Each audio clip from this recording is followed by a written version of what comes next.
Yeah, he probably got me into it, and I love that.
We have to stronger core.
He was allowed to really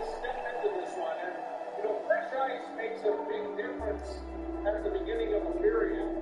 With 9 seconds still left on the penalty to save Steele. So they're looking at a power play here. And he just hammers it. I mean, what a shot that was by Ronick. Watch where this thing ends up going. It is perfect. Covered in the corner by Brady Tracy. Up the wall, Raymond intercept. Takes the ball to the goal line.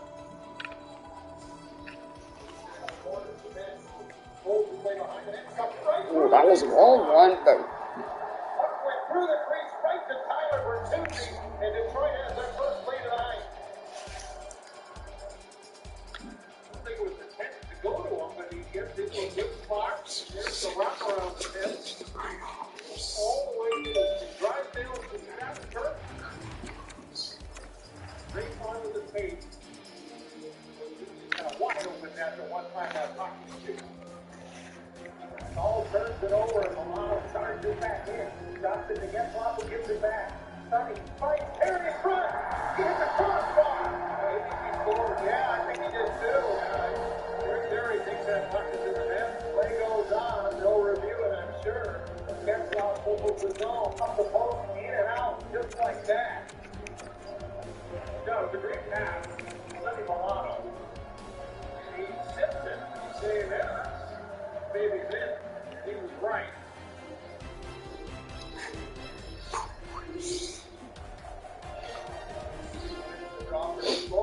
ooh, Leander scores. 2 former Chicago Blackhawks. Cross the line, got it to Raquel. Oh, what a pass! And Coachwa has his first of the year. Ricky Raquel just fired into the far post, and Anaheim has the lead again. You're right, what a pass. And Max Coachwa gets to the net and gets rewarded, and it's a perfect start to the third period to the new football. I think he tried to go between his legs, and it actually bounces off the skate, goes right to Raquel. It's all in one motion. He puts between his legs and drills it to the top of the goal crease. Both ball his man.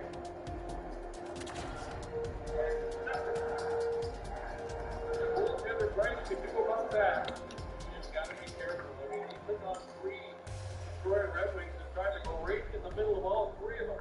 Rasmussen shot goes off by Dostal. The Ducks have the lead again in the third. Asbury tracks it down. Keeps it in behind that. Rasmussen in 6 lanes. Gets the puck on his back. Andre Kashaw's coming in clutch this playoff round. Okay, buddy. Hamilton dot free assist. Leander dot goal and assist. Derek McCann dot goal. Sod. Jacob Larson dot support. So he has 3 points in 3 playoff games. Nice. Let's go, bud. Perfetti got a point too. And then, oh, I can't wait when Tarasenko comes back though. Oh my god. Yeah, I think it does. I think it pulls off Jasper 8, 9, 10 years ago. This was one of the great rivalries in the NHL. Now they see each other twice a year. Nice man save with the right leg on Stahl. That time by Dostal. Behind that, full block. Right back to the Right, for now it's Andre Kasha leading the team in so far in the playoffs first round. Fowler has it again. That's a big time stop by the Red Wing netline. As Suter steps into a boat, Getzlaff begin overtime in the all-important opening draw. And Getzlaff has it in his skates and shuffles it back. Out comes Dostal, who will calmly handle it away for Silverman. Fabry gives it to Hronek, back to Bertuzzi, makes the shot, swept away by Drysdale, and he fell, he poked it away, but the Ducks don't regain possession. Hronek across, Bertuzzi hits the post, and I thought the puck went into the netting on a play, but they play on as Fabry retreats through center. Carter comes standing straight up right now. Here's Fabry, trying to go around, got it into the crease, and Dostal covers up. Ricard Raquel with a 3 minutes, 45-second shift. Fabry to oppose it. Getzlaff wins it to the boards. Milano is thrown to the net. Freddie scores his first career playoff goal. Adam Ernie, second Detroit shooter. Andre Kasha. And he hits the net. Lucas was perfect. That time, that shot. Look at the positioning. Absolutely perfect. And Ricardo Raquel can give Lucas Dostal his first ever NHL win. If he can score here. The third Anaheim shooter slowly swings in on the left wing. Way out his right. He outweighs it. And gives game puck for Lucas Dostal.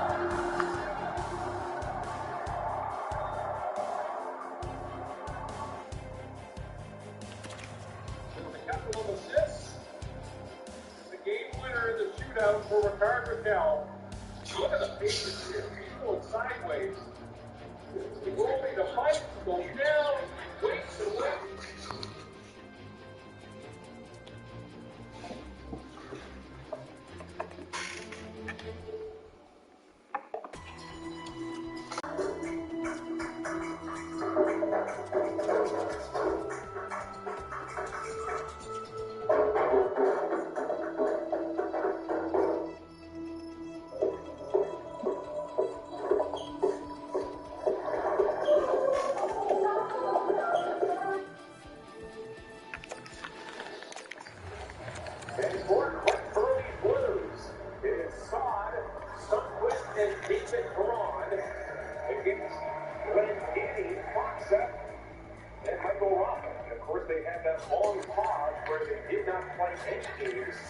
A 17-game pause. Now he's been in 2-on-1. Banner shot. And a good save by Vincent. With a right past the hooks. On the other right. Dallas starts bang. Dickey Vick going down the right side. Lets this one through it. And how many times we see the Dallas stars and walk along get a little richer. The wingers aren't paying attention and puck getting through and there's danger. Now the Wolves coming back. Was it Runner shot? That's on goal. Save there by Open. And Dallas defensively got it. Hit the point that would be Woodrock would have matched up again. Looks like they picked Milo and Thomas as the main matchup line for the defensive line led by Fonda. Blocked and hits the other one. Long jumping. That comes around to Philadelphia. Oh, and on goal. It's and right back to by James. After 8 again. Welcome, Elliot Friedman, our NHL Network insider, for all things around the hockey world right now. And really, every day, we're continuing to check the calendar and see whether the night's games are actually going to go on. So with that in mind, the NHL actually did postpone 2 more games in Canada today because of attendance restrictions north of the border. Are you expecting even more games in Canada to be postponed over the next few days? Well, first of all, Jamie, it's nice to see that you have thought of the Winter Classic. I really think that if they don't want to extend the season, and they don't want to extend the season, right now the regular season ends at the end of April, then we're at a point where we're reaching our limit. I would call the third week in January is key. If you do the math, you take a look at what now exists because they're not going to the Olympics, you have some time during what would have been the Olympic break to play games. However, if you continue to postpone into the third week of January, that's when you're going to get into trouble and you're going to run out of runway. They've now canceled, I think, 1 game or postponed 1 game on the 18th. So we're at that point. I think if they go much farther than that, Jamie, we may have to look at extending the regular season a little bit. But that's kind of the red zone, the red line of how far they want it to go. Well, it is an ever-changing landscape out there because of COVID-19, and then the NHL announced yesterday that the Canadiens' pause has been extended through at least Saturday. Hello? Hey. Oh, it's Friday. 12:30, and I did dinner out that day, too. Yeah, and dinner out was that day, too. This week.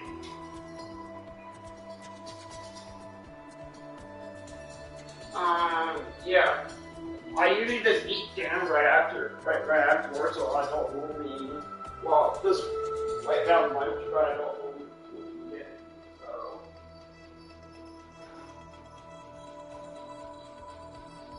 Yeah.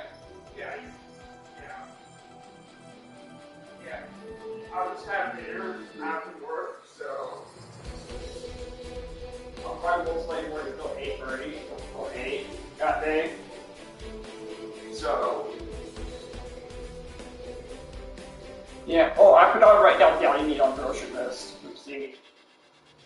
WB. Yeah. Roll speed. Yeah. Yeah. Okay. Okay. Alright.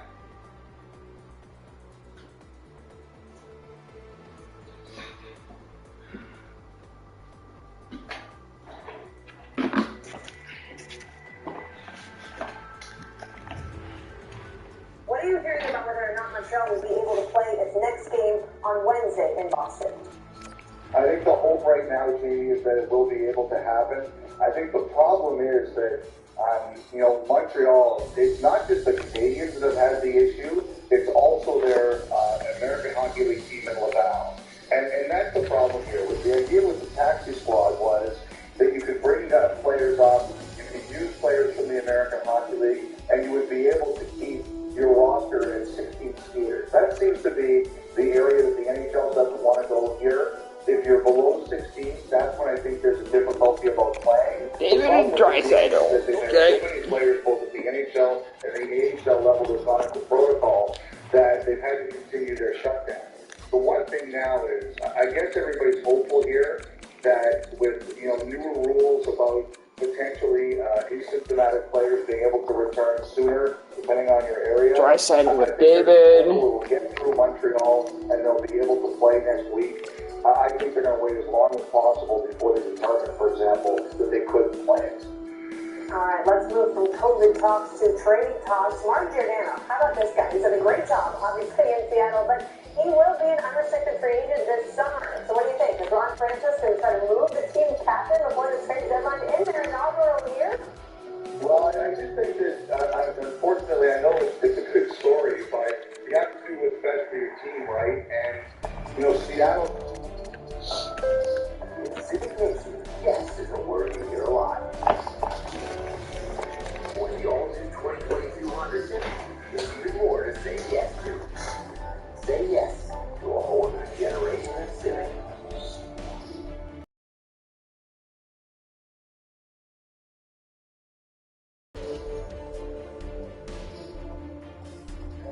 Still thinking this was great at this day, where they just sent it away somewhere and then shot out to somebody else. So for us, that's extremely important because half of them is related to Johnny Hamilton.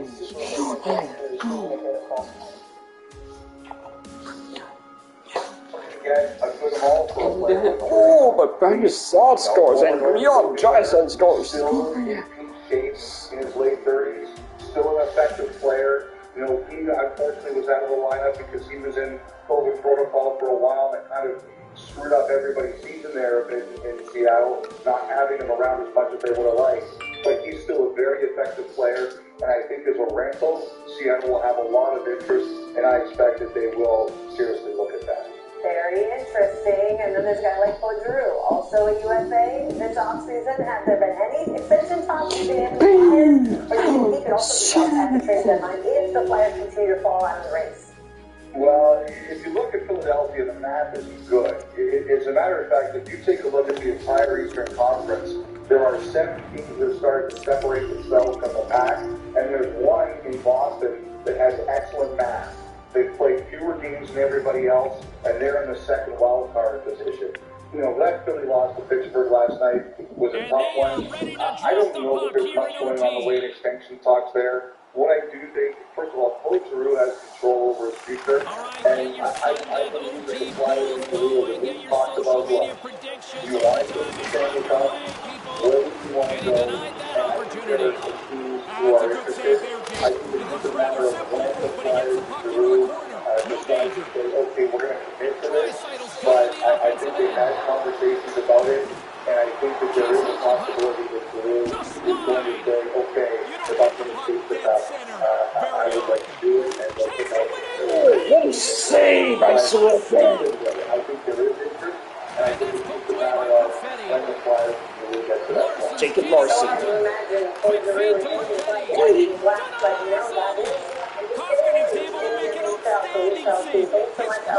Possession and give him the chance. He even got a piece of it. What a steal in his own end. His skill use of the Pump the puck away.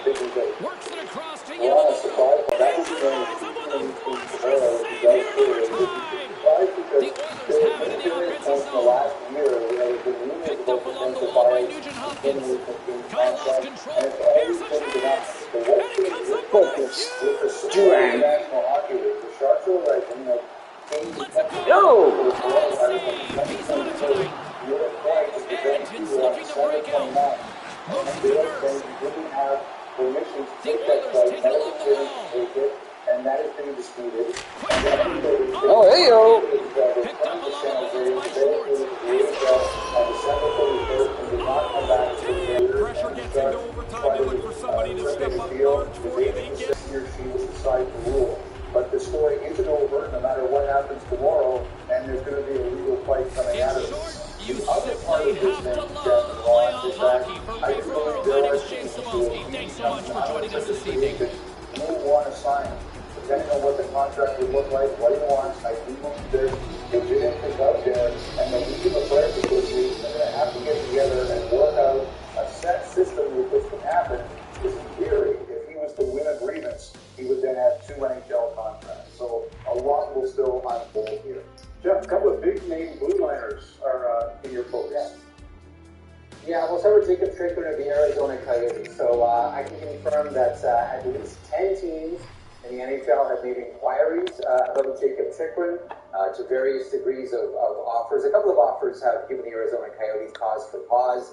And I can tell you this is what they are looking for in exchange for Jacob Strickland. It's not unlike the old Brent Burns deal, which was Devin Setoguchi, Charlie Coyle, and a first-round pick. So what the Coyotes are looking for is a young player, a high-end prospect, plus a first-round pick. Now, teams we believe who have the assets who could do that and might be interested include the Los Angeles Kings, perhaps the St. Louis Blues, and certainly the Anaheim Ducks, who might be losing Hampus Lindholm to unrestricted free agency at the end of the season. Also interested in Phil Kessel and Lawson Krause. Boston has always been attached to that name. John Klingberg, Dave Pagnotta yesterday on NHL Network saying that Klingberg had asked for a trade. Klingberg threw some cold water on that today. He said that's not exactly true. I don't want to criticize the reporting because technically Dave is right, but a little bit of clarity here. I spoke to Peter Wallen, John Klingberg's agent, and here's what I can tell you. In either late November or early December, as the contract negotiations between Jim Nill and the camp of Klingberg reached an impasse, Camp Klingberg said, if we can't accommodate a new contract, can you please accommodate a trade? If we can't get together on an extension, can you please grant my client a trade? Is that a hard trade request? That's up to you to decide. John Klingberg is looking for something in the area around of 8 years, $63 million. Great, Jeff and Elliot. Keon and me. So Ronnie Ellis' 77th birthday today. You see that book behind you there, Jeff. One will lose. Okay, thanks, Jeff. Overtime will tell the story. Overtime is underway here. Focus got it against the board. The Oilers gain control of the puck against the wall. There's Ricky earlier in the second. So let's just see. Trying to engage a little physicality here. Seattle's playing it to center. Moves it quickly over to Kimaranta. Here he is in front. Goalie makes the save. The Oilers have it against the wall. Takes the feed. Rocked on the play. Across the line. He says, let's get physical on that play. Edmonton's got the puck against the half wall. And he easily stops that one. Gains the zone through the middle. Puts it to the front of the net. Down on a stick. And a stoppage on the play as the goaltender covers things up. Draisaitl is such a good goal scorer. It's no surprise that he's among the league leaders in this playoff season in goals. Before they were out for the power play, but kept the puck in. Edmonton's got it in the defensive zone. Showing some great skill work as well. The Oilers take it along the wing. He wants that puck, and making sure he's making smart Moving the middle. A chance and then he for gets the out and that's exactly when the power play. Slides the puck across to Lopez. Feeds it over to Larson. Here's a short pass to Kasha. Seattle's got the puck on.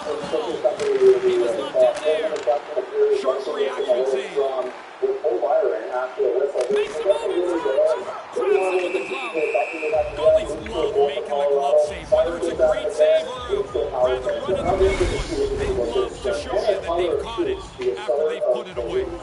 Center's lining up to the face-off dots here.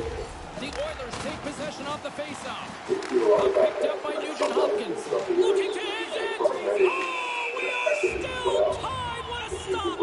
Hamilton's rolling along on his point streak. You know he wants it to keep going. For a while with masking it with some special team stuff, but we haven't played well. Edmonton's won the face-off. Schwartz plays the puck. You know, when you lose because Here's a chance. Gives them nothing in front. In tight, he had to make an excellent save. everybody tonight. We didn't play well enough, but we did. A big face-off here inside the offensive end. It's a brutal mistake. It's a brutal mistake. What are you going to do? Yeah. Right? Call it what it is. Puck is dropped and we are back underway. And now it's grabbed by Hamilton. Just a second. Gaining momentum up along the side. Blocked in traffic. Puljujarvi's got the puck in his own zone. And what I like is it starts back at preseason. Takes a shot. Denies on the play. Slides it diagonally to Gustafsson. Couldn't complete the play. Process. Not so much about wins or losses, but how you find Seattle's got it across the line. Feels like they're going to make it. Right in front of the net. Whacks it out of mid-air to keep control. So everything's about like it's not just building the top guys, building the bottom guys. It's how we To the sweet spot. Looking to end it. And he keeps it alive. What a stop. Quick pass to Brandon. on second look, it wasn't. And he takes a shot. And he comes up with it. Feeds it to McDavid.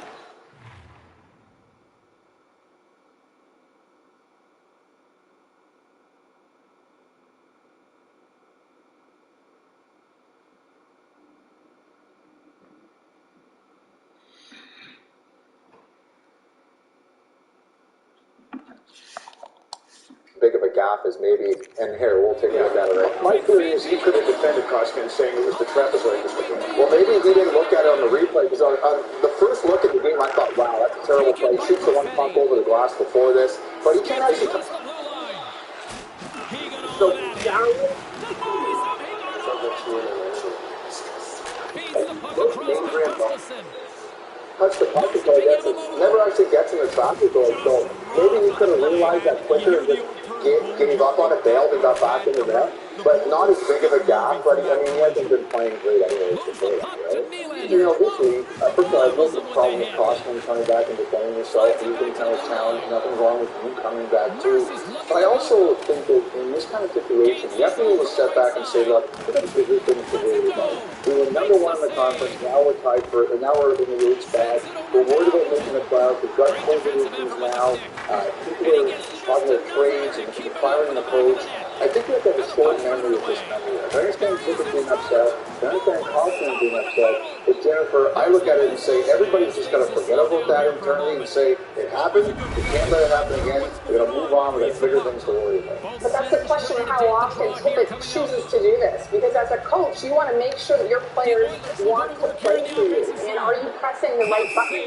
So for him, Tippett was the first one to mention in some of these clips that he was frustrated. But for him to manage that frustration and decide, what's the impact of my comments? It's great to... Well,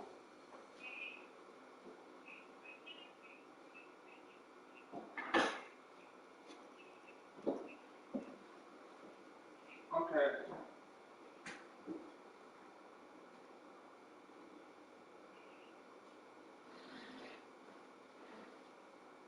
Yeah, I got one package left. Yeah. Yeah.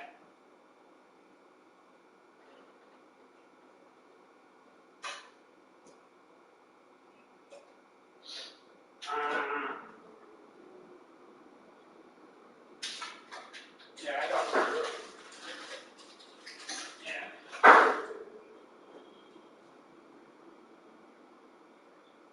Fresh.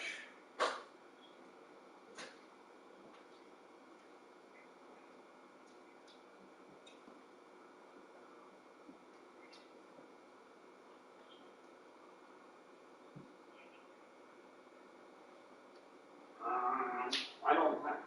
That's why I have this today. I'm going to be cooking that small for dinner. Yeah, for dinner.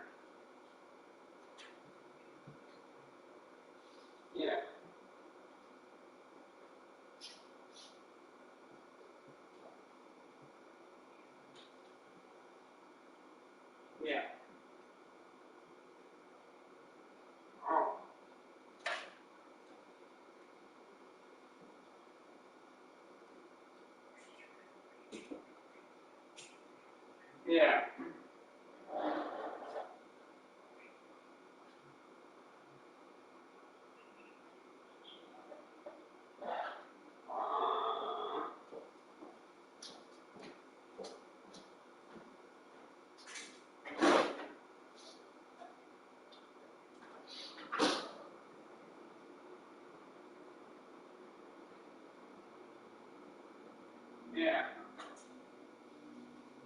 I got a super today, but not small. Tomato. Yeah.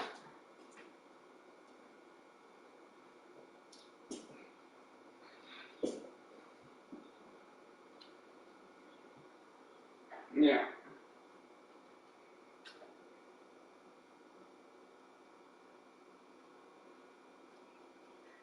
Yeah.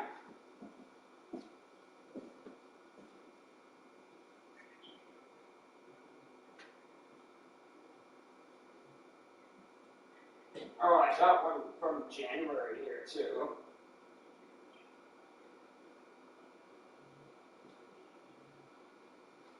Okay.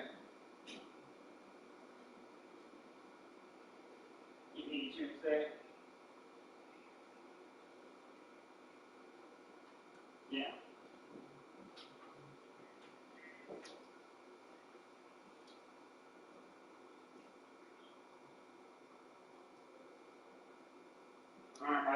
I don't really eat French toast anymore.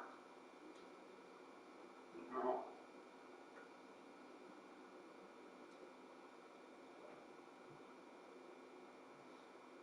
Pancakes, blueberries.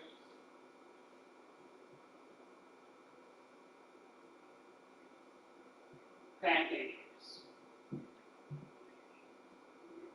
Yeah.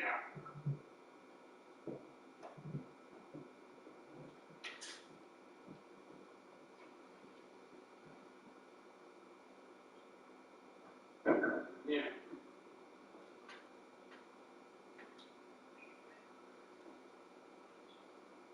Cooking club. It's Wednesday.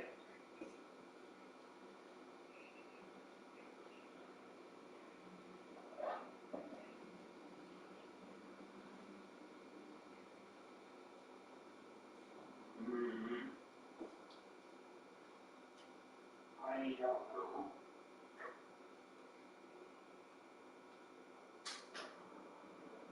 No.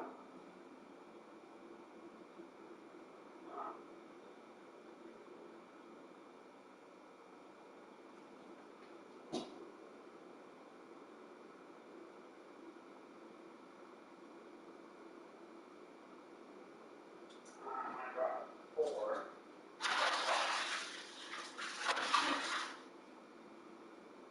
And chicken. Yeah. Okay.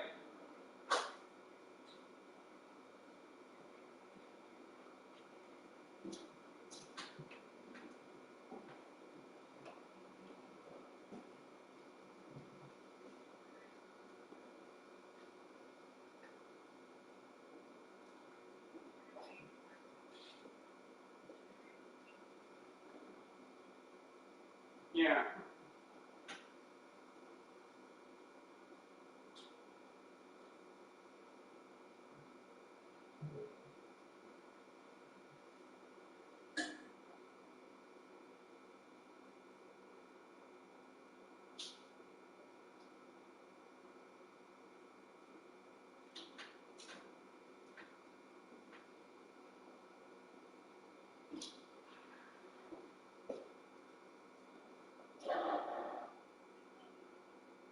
Wednesday.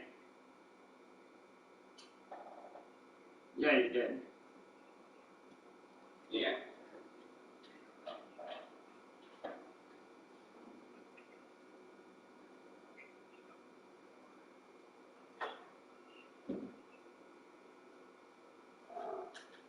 Uh,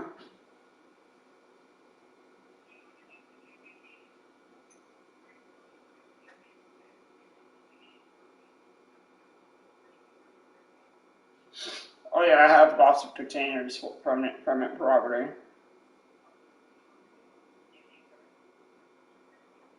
Yeah.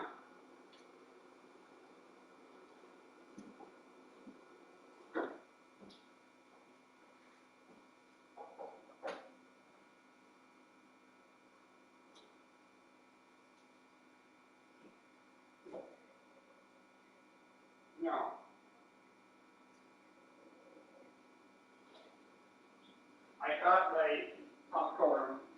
burgers. Yeah.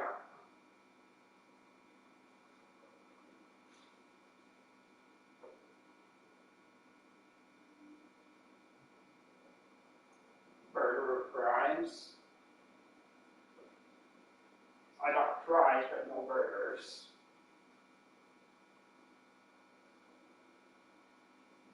Yeah.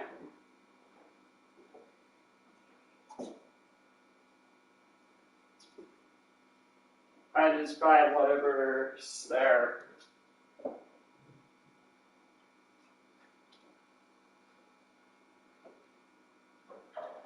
I need buns though.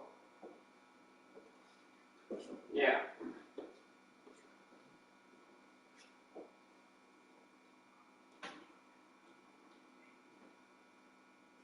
That's why I wrote that down on the list. I think it's already on there. 1.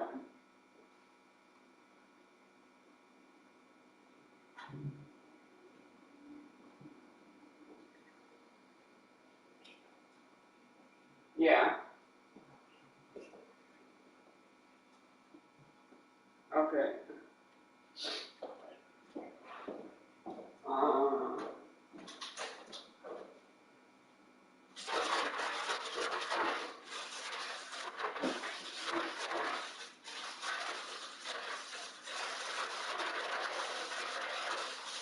I got like 2.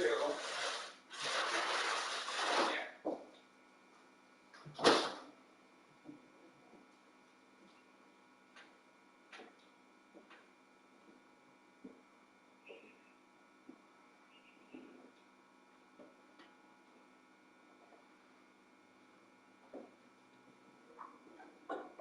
Bagel or cream cheese.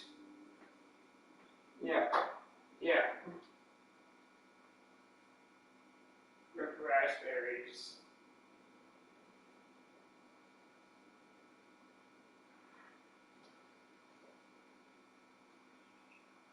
Sandwich. Yeah, so I'll eat there when I'm done. So dinner out.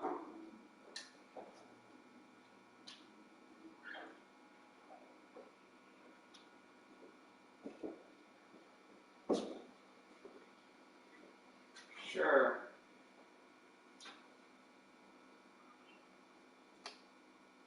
Sunday for that. Yeah.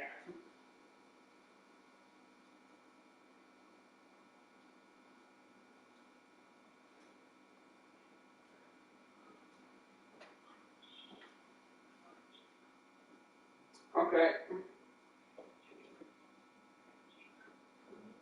Yeah, I do. I just need sour cream.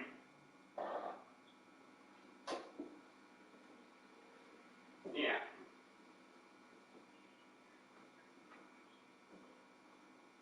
I got money. There's still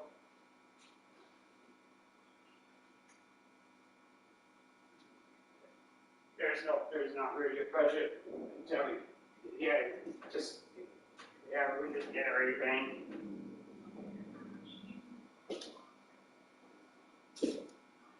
No.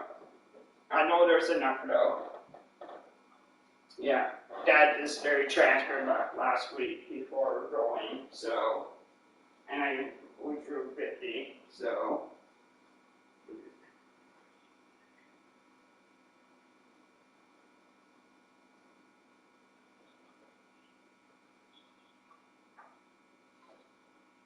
just enough for the month. Yeah.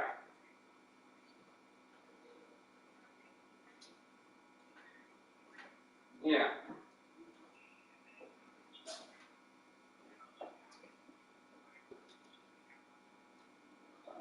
Yeah.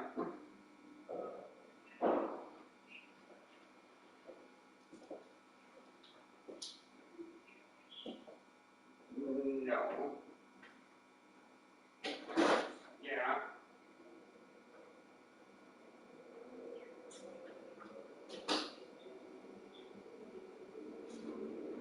Just small ones, yeah.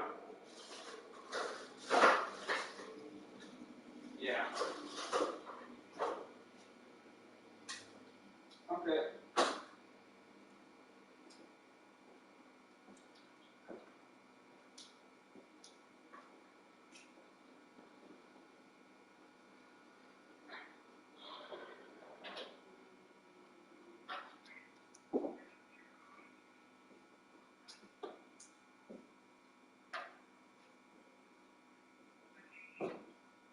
Yeah. Roast beef for lunch.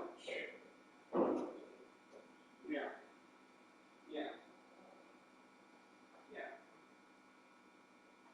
Yeah.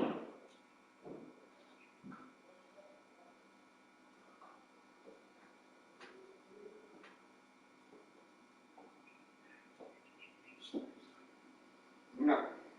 I'll probably make that next week probably. Maybe.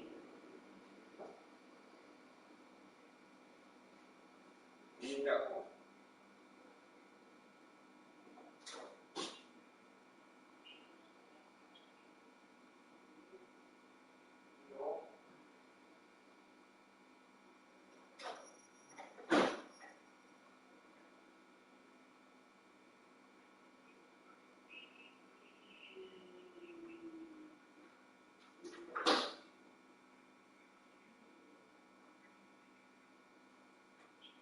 These two. I got two. Yeah.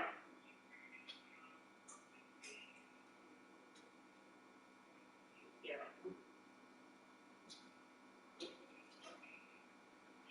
Okay. Cereal?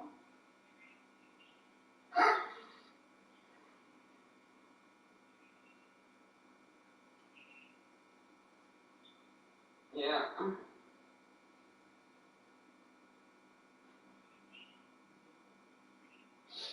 Just blueberries.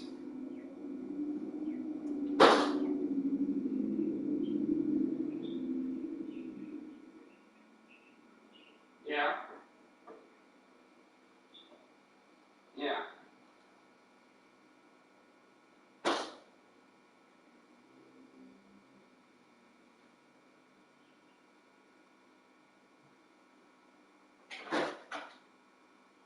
Spaghetti. Yeah. Yeah.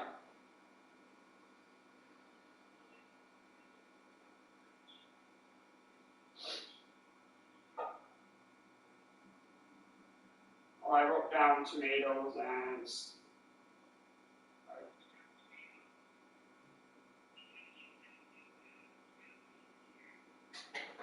yeah.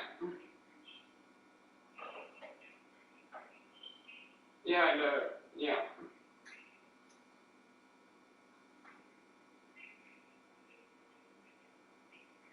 Okay. Yeah. Alright.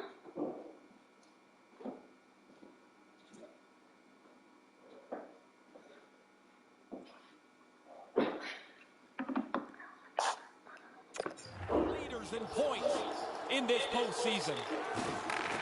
And now he angles it across to Nurse and tries to make a diagonal pass to Bear.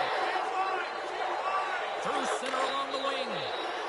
Here's a shot. Oh, he gets a blocker on it. What a stop See, by honesty, Koskinen. but he also has to realize that what's the influence that he's going to have on his team. As the Kevin's coming, maybe there are some players that can handle it, but maybe there are some they start to question if they're making mistakes, if they're going to be called out publicly by their coach. And I don't think that's on the top of the list in terms of things that most players want to hear. Well, that's the thing. We don't know what he's saying in the dressing room. It's one thing if he's just saying this in the media, but like he could be smoothing things over. He could be showing video clips to guys during practice in the room, so maybe that doesn't come as such a big blow. But it's the happiest animal in the world. It's a goldfish. That's second language. You're a goldfish. Yeah. All right, we gotta go. That's to the point there. We're kicking off this segment with our friend and NHL Network Insider Dave Yoda, and I'm gonna, get right to the chase here. Dave, I hear there's news out of Dallas. What can you tell us? Yeah, this is related to John Clifford, guys trying to get towards an 8-year contract extension. They hit a wall that hasn't made progress, and word started to get out about that, leading teams to inquire about his availability. They were told that nothing was going to happen at that point. They tried to reconvene negotiations, and it just hasn't gotten there. It's been silent to this point with respect to a new extension, but there has been a new development with respect to Klingberg. From what I've been told, according to my sources, he has asked for a trade out of Dallas. Now, there's no guarantee that the Stars are going to accommodate that request, but it does change a little bit of the dynamic. Now, they are in full playoff race at the moment. We're not even at the halfway point, but they're in the thick of things for that wild card spot. They're only 4 points back of the Edmonton Oilers, and while they do have a bunch of teams ahead of them, they've got about 4, 5 particular players in hand, is what I was trying to say. So they're in the thick of things in the playoff race. If they feel that is going to continue and they remain in the hunt by the trade deadline, they may decide to hold on to John Klingberg out of the pack and not within strict distance of the postseason berth by the trade deadline. They could up their efforts and try to do this. But as I said, John Klingberg, according to my sources, has asked for a trade. This is not something that has occurred recently, by the way. It's something that has been gone on for a little while, presumably when basically contract talks hit a wall and there just wasn't any remedy.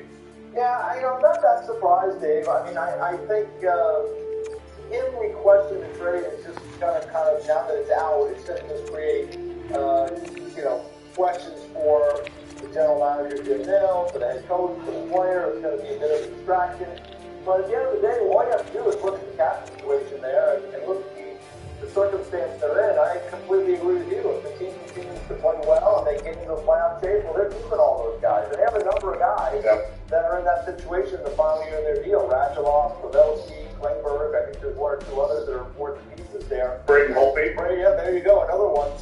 So the government wants me to pay you a gift card? It's a scam, Margaret. In fact, it's your voice of reason. Hang up.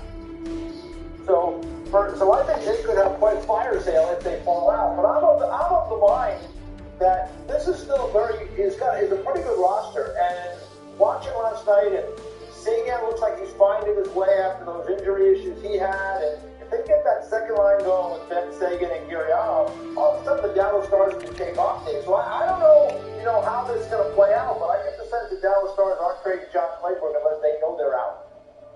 Right, exactly. And as I said, 4 points behind the Edmonton Oilers for that final wildcard spot. They've got a bunch of games in hand. I think 3 in hand to Winnipeg, and everybody else in front of them is 4 or 5 games. So they have a lot of room to make up, and they could really be in the thick of things as the season kind of progresses. So it might be in their best interest to hold on to them and then take their chances in the offseason, go back, try to see if they can get him locked in. Otherwise, he's going to be able to test the free agent market in July. But certainly, there just hasn't been anything from a contract negotiation perspective recently, and I've got to imagine that has frustrated the player. That obviously has led to that request. Dave, I think you have to look long term as well. I like this Dallas team, and they could very well be in the hunt near the trade deadline, but I don't think you can lose a valuable asset like Klingberg for nothing, in my opinion. Even if you're in the hunt, I think you can get a lot for him. I would assume, if in fact they don't feel they can sign it before the deadline. I'm not rolling the dice. I'm getting assets, regardless where you're at, unless you think you are absolutely a Stanley Cup contender, because I'm going way back to the Devils days when they lost some guys, key pieces, Niedermeyer, Rafalski for 0, and you could have got some valuable assets looking at long term as far as being a sustainable, real good, solid team. Yeah, well, that's the other thing that the Stars have to consider as to what route they want to take with respect to this particular player. If he does become fully available after the request, and whether or not they're in the hunt for a playoff position, he would automatically not only climb to the top defenseman available on the market in terms of potential rentals and guys on expiring contracts, he would hit the top of the list in terms of pretty much all pending free agents that would be available. Now, we certainly have other players that are going to be part of the mix, but he would certainly be at the top for a lot of teams. If the playoff contenders looking for a top-tier defenseman with a pretty reasonable salary cap hit, I mean, he'd be certainly a player that a lot of teams would love to get their hands on for a run. Yeah, and Dallas would be like, just not in our division, not in our, right. Nowhere near us, so let's send it far, far away. But, all right, here's another name for you. Jacob Chikrin's name has been getting a lot of play recently in terms of trade value, trade talk, all that sort of thing. What do you know about his situation and any others around the league? Like, I find Claude Giroux a very intriguing player over the next few weeks here. Yeah, he certainly is, and this is another one, definitely, Jacob Chikrin. You know, we reported at the start of the season that teams had called and inquired about his availability and weren't being told no. They weren't being told, yeah, forget about this. He's a guy that we're just not interested in moving. And that had been the belief all along, but that really started to escalate from there. And as the season progressed, more and more teams have made inquiries to the point now that Bill Armstrong, the GM of the Arizona Coyotes, has been listing. It's a very high price. You're looking at 3 to 4 significant assets going back to the Coyotes for this player. And it's really going to come down to whether or not teams are willing to make that move. And it doesn't necessarily preclude non-playoff teams as well. If there are contenders that would love to get their hands on this kid, well, certainly they'll be picking up the phone. But teams that are also going through a bit of a rebuild, maybe a little further along in the process, and feel that this is the type of player they can bring in. Well, he's a 23-year-old guy with 3 more years left on his deal. And as I said, 3 to 4 significant assets, if teams are willing to pay that price, I would imagine it includes a first-round pick, a young defenseman, and 2 other key assets, then, pick up the phone, give Bill Armstrong a call if he's willing to take it. Yeah, I mean, I'll tell you what, as the year has gone on here, I think in Arizona, I don't think they were really that interested in trading Chikrin in the offseason and the beginning of the year. But I think they've come to realize that, you know this, David. Oh my God. There you go. Finally. Holy fuck. Navigate over the next couple of years until they get into what they hope is a new building down the road. I think it's hard to keep a Jacob Chikrin there and keep him playing well and keep his level of intensity at that level as he knows that we're rebuilding and we don't really have much of a chance to be successful right now. So I think they've come to that realization. I think that there will be teams that will really be interested, and if not before the deadline, maybe in the off season when you can get everybody back into the mix. But I got a lot of time for Jacob Chikrin. I think he's a terrific young defenseman. He's got good size. He can shoot the puck. I think this year the numbers are down because, quite frankly, the team isn't good, and he's trying to do too many things. So for me, I think they will move him at some point. But there'll be somebody that'll want to pay that price because he's a good player. Right, and as you mentioned, there's no rush. They don't have to rush into this move right now because he is only 23. They've got 3 more years left on his contract beyond this season. They can really hold off, at least get things really burning right now, see what the marketplace has, and then closer to the draft, or perhaps in July in Montreal, pull the trigger on a significant move to that point. But if there are teams that are willing to certainly pay that price now, well, you kind of go for it. Yep. Well, Dave, I'm going to bring him up again because the Flyers are pretty much out of it here, and I know Claude Giroux is in control. He plays a part in his future, that's for sure. What do you expect on that front? Have you heard anything about Giroux and how he views his future? Well, Jackie, they're going to have a conversation, I would imagine, in the not-too-distant future with respect to his future in Philadelphia. He's on an expiring contract with the unrestricted free agent in July. They haven't had a conversation yet with Giroux and his camp, really, with respect to what he wants to do if they are fully out of the playoff race in the next little bit. But those conversations are going to occur from what I'm being told. And really, it's going to be dictated by Claude Giroux. He has a full no-movement clause. My understanding is they might have some interest in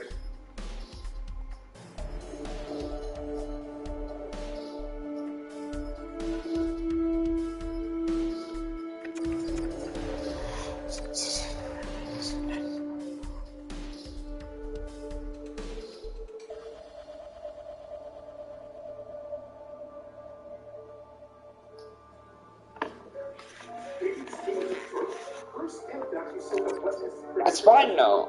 That's good burning tool for this team.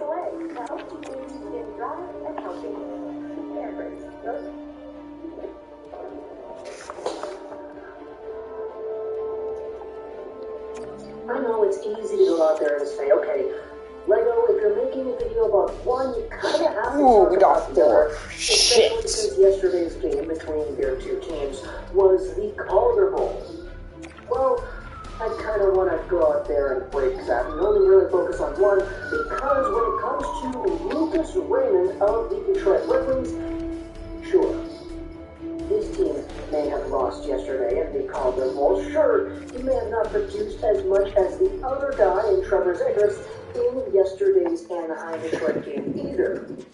But when it comes to Raymond and everything that he's done, I mean, we've been talking about this all season, but there have been records, there have been highlights, there have been so many things to talk about when it comes to this player and his profile and the statistics and everything he is doing comparative to other guys in the past.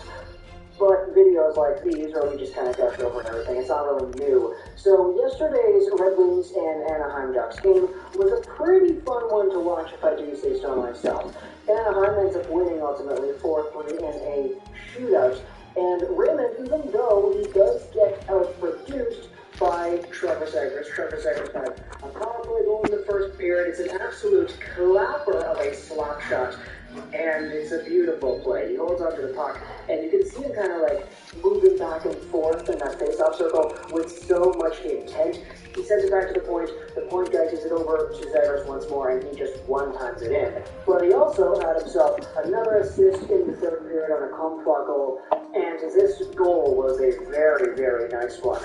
Zegras goes out there and steals the puck after a defensive zone face-off loss, and he comes down the wing with so much speed.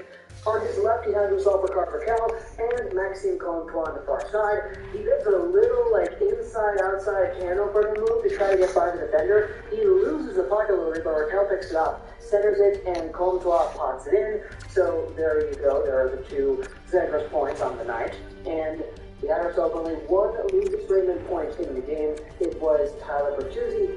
Raymond gets a secondary assist in the second period there. Fuck you, Arizona! Because Raymond steals the puck in the half boards and very confidently strides over the perimeter of the ice. He goes over to the far side, drops it off for Mark Stahl, of all people, who is pinching down low. Stahl wraps it around, there's an attempt there, and eventually it's Bertuzzi on the rebound who pots it in.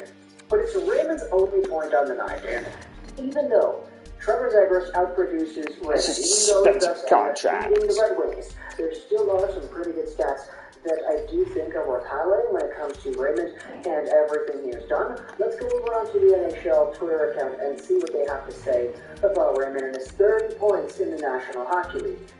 He became the fastest teenager in Red Wings history.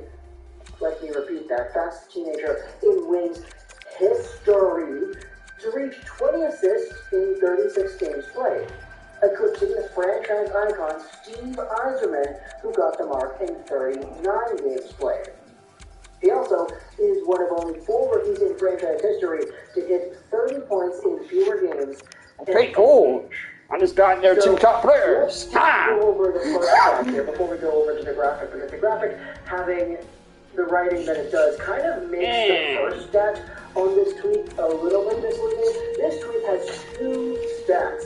One of them is the fastest teenager in the Wings history to reach 20 assists. Raymond does this in 3 fewer games than Steve Yzerman himself. And we've been saying this the entire time as well, but if you're a hockey player, you're a young guy coming into the NHL, you're doing this, you're doing that, you have all the pressure, you have all the fans, they're all saying all this great stuff about you. As long as you're able to go out there and consistently produce, consistently put up results, and best out some of the guys in the Wings past that have become so good, you're probably on the right path, right? You have yourselves then the other statistics that is highlighted in this tweet. Let me call time out. In franchise history, I know who I'm getting. Fewer games at any age. Here is that list. Fewest games to 30 career points in rookies from the Wings history. You have yourself Lucas Raymond, who is indeed 5th on the list, behind Nick Lidstrom in 1991-1992, Jim McFadden in the 40s, Steve Yzerman in 83-84, and Sergei Fedorov in 1990-1991. Now, Yzerman had 30 career points in fewer games because a bigger chunk of his production back then was indeed goals. It's why the other stat, the first one, talking about how Raymond beat Yzerman in terms of the assist column, it is a little bit difficult for the tweet to be fully understood because of how it's formatted here. But still, Raymond has gone out there and pretty much upheld this reputation that he has had ever since the start of the year, that he's just that gosh darn good. However, even though he's been going out there doing all these things, breaking these records and being in the same company as Yzerman and Fedorov, there still is a conversation to have about the Calder itself. Our previous video went over Tanner Jeannot and how he was now the top goal guy, or tied at the time with Raymond for the top goal guy amongst rookies and the honors for that label. Well, guess what? When we made that video, the Predators played later that evening, and Tanner Jeannot had himself another goal. Raymond is no longer first for rookies in goals. He's second. Jeannot has a pretty explicit lead. Now, if you go over to the points and you see where Raymond is there, yeah, he's still first. He's got 30 points in the limited sample he has had so far this season, but the gap is indeed closing. You take a look at Raymond and the separation between him and the 5th overall guy. Okay, it's about a 10-point lead he has on Michael Bunting and Dawson Mercer. An 8-point lead he has on that Tanner Jeannot. Jeannot, even though he's actually scoring a lot of goals and he's above Raymond in terms of that production, he isn't on the assist column nearly as much. Raymond has a 7-point lead on Moritz Seider, which is pretty good. I mean, Seider, defenseman, it's a little bit different than trying to evaluate him, of course. And then you have the second place guy. Trevor Zegras, with the production he had yesterday and the production he had ever since returning to the lineup for protocol, is only behind Raymond by 3 points. And, I mean, I get it, Zegras is great, there's a lot of really good pizzazz and flash behind his game, and we saw him almost pull off the Michigan assist a second time earlier this week.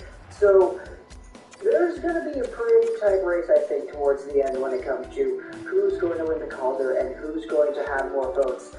Again, Raymond has been more consistent. He has been a lot more just in your face, hey, look at the numbers and see how good this guy is. But Trevor Zegras has been a lot more, okay, wow, watch the highlights, watch what this guy does. Even though Raymond may have more points, Zegras is producing with a lot more style, and everything that he's doing is putting hockey on the map. We saw the Michigan assist being put onto the top of the Sports Center Plays of the Year or whatever it was. And that's the kind of thing that grows the game. That's the kind of thing that allows fans of sports who are not hockey fans necessarily to look at this sport and say, darn, this hockey thing's pretty cool, isn't it? So, just in terms of the flash, Zegras, admittedly, I think he might have Raymond beat a little bit here. Raymond has more points, but the gap is indeed shortening. So, if you're a Red Wings fan, let me know in the comments your thoughts about this conversation over here. Lucas Raymond and the records he has broken. Yzerman beating out the assist record set.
Yeah, that's fun for that. Alright, so this video will probably find people around the world for today. And we'll start things off with three stars of the week. The first star in the NHL this week is your Atlanta star, Colorado Avalanche. Second star is the star of the Nashville Predators. That's fantastic. That might be the first star of the and third star, Thomas Turtle, with a national half trick against the Philadelphia Flyers. The San Jose Sharks come back, including the game winner in overtime. So, pretty good Kraken's playing good. Get him going. A little bit of injury news here. Charlie McAvoy was sent to make a return tonight for Boston Bruins. Indicating two. Tech Vanacek is back for Washington. Cal is supposed to get a start tonight, and that makes sense so on the Kraken tonight. So, for Cal, he'll be back up at Vanacek. But on the Boston side of things, McAvoy is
Ladies and gentlemen, and welcome back to my NHL 22 expansion franchise mode here in Atlanta, Georgia with your Atlanta Thrashers.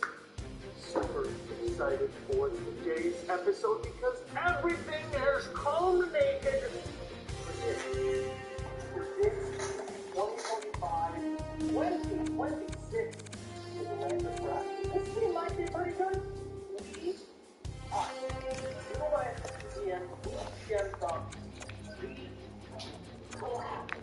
We got together and we built one of the strongest teams I think I've ever made. This is a good team. Obviously, we're going to take some time. So, we're going to let the viewers come in here. Hello, Arctic Snow Cone. You're the first guy here. Hello, Camo 4. Welcome to the stream. It is a fine Sunday afternoon. I think it froze rain last night, so that's not really fun. This is going to be a very, very fun Yoshi fanboy, welcome to the stream. Let's go ahead and show you the roster, or the lineup, the 2026 Atlanta Thrashers. We discussed this makeup of the roster at the end of last week.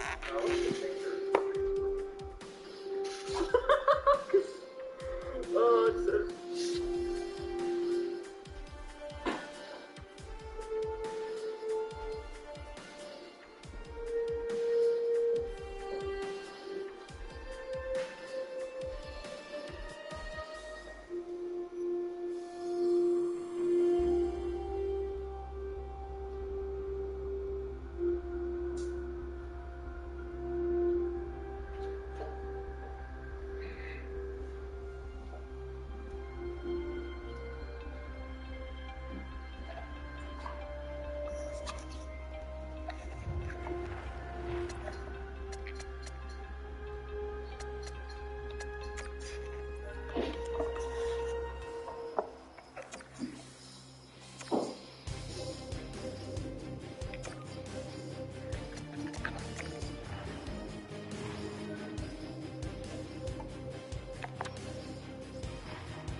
Bedard, and Sidney Crosby.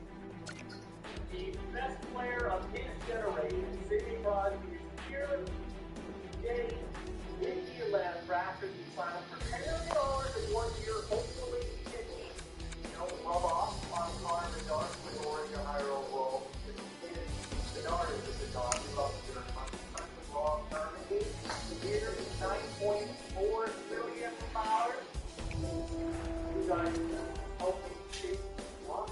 You got Philip Canelo. This person is getting the first connection is here. Doc Mercer, Sam Reinhardt, top of the average.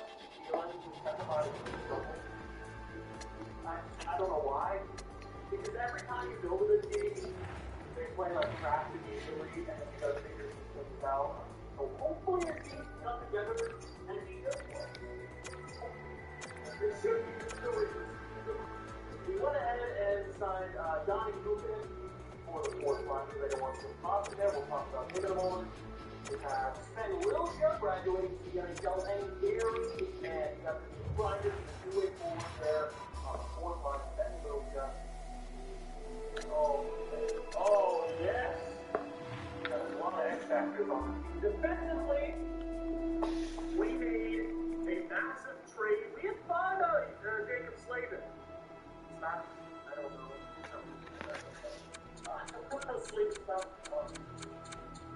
We were going to trade for his rights at the draft, but I was convinced to wait until free agency. He didn't take it to free agency. I did not re-sign with the Carolina Hurricanes for like a year, so for 5 years. So, Slavin is an Atlanta Raptor. We made plenty of moves. I'm super happy to have him here.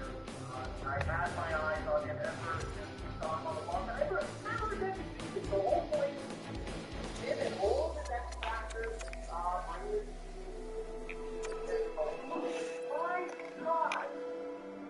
I look at the makeup of this roster. Jesus. I completely agree with you, Cam. I completely agree with you, Cam. JT, Endless, Dick with an action.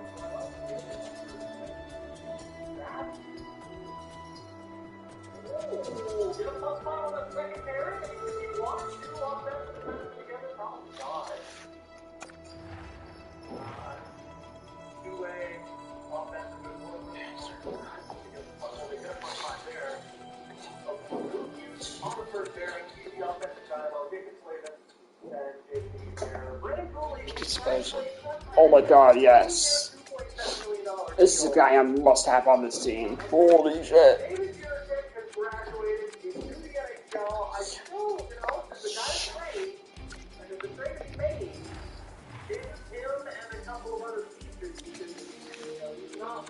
As well, I was told that he doesn't grow super well, and it's like, congratulations. High five, got it right. But the thing is, the reason I asked him is because not all that trade value. That's not going to diminish very soon as the league in a week. Getting removed and all of that. Probably, yeah, but let's talk about he's going to be good for us. Our power play is Sidney Crosby centering, and then I put Connor Bedard on the court. Look at that.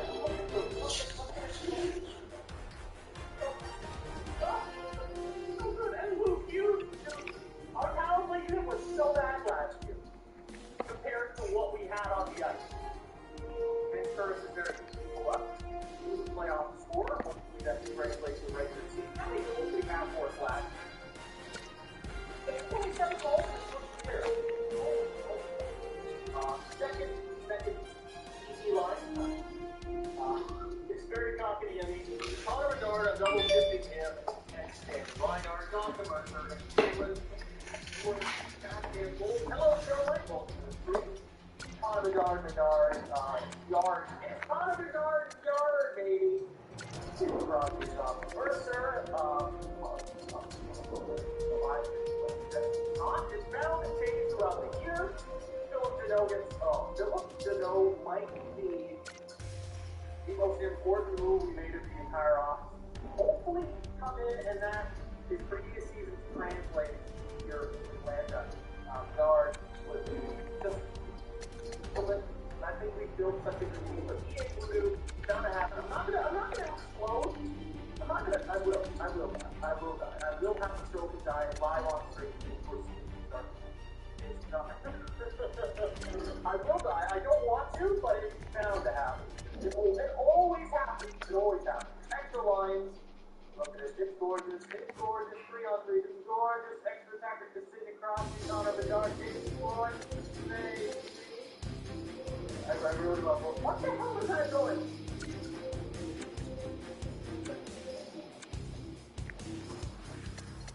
Alexei Markov has grown to an 85. I didn't expect him to be a starting goaltender so soon for us.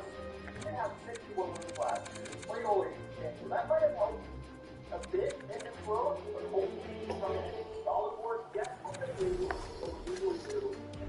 2 losses in a row and you're out. Doing the vibes. Cristiano is down there in the AHL. Like we're getting to the back of right now. Scratch players are here again. Goals, Carlson, and the AHL. There are a couple guys who want out for. When Hoffman is down here in the AHL, I know. And well, Frank is coming up. I know it's trying to talk to right now. I wonder if, like, if he gets here, I don't know if he's not. Play him with our young guys. I want to see if Nicholas Pearson can grow like if that's good enough, he will be the third liner replacement for Phillips down the line. So hopefully he can get some growth there with caution. Any of the forwards to watch out for? I guess Kari Rhino gets spending a lot of time. Happening, I could see but I got to tap. Let's go.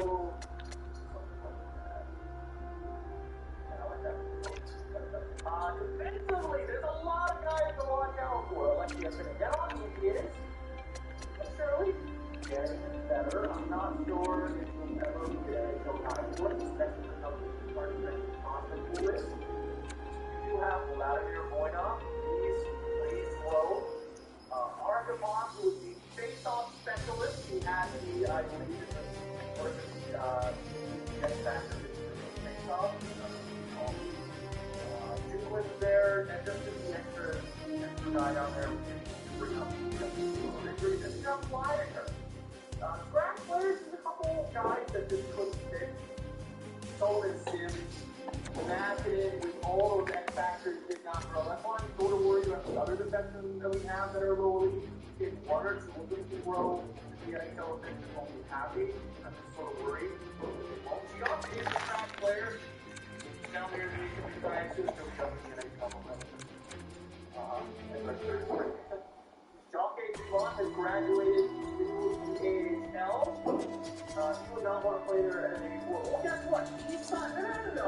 I gave him a qualifying offer and he signed it. And I will be trading. This is a click off and hate thing. I don't know why I don't know why. Right now, I'm not trading him. I will trade him when I can. But I did try to lean out of the offseason. Nobody wanted him. But now everybody wants him. Wait a second. Josh Dumont, and then you have there is a whole here. Let's get the season 3 going. Now, we did have a discussion about captaincy. Doug Gary Kraken deserves to be captain. We're going to leave it on him.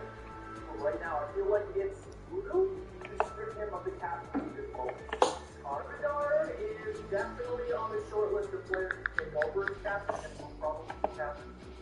Hello, they work. Welcome to the stream, baby. Welcome. I'm excited for this. We're going to get the entire 2025-2026 regular season done this year. First overall pick is looking like Least Hope. Also, Jason Oda, Pronger, McCormick, and Nerd. I doubt we're going to have a problem here, but I don't know. I like to get Dragulov.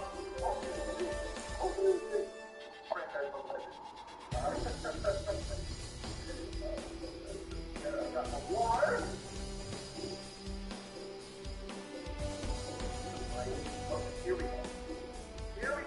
what? I'm not closing a goddamn thing. I'm not doing it. Gary, man, you want? What kind of dumb trade offer is that? No, everybody else does. Everybody else does. But I will. You know what? I'll put cost on the box.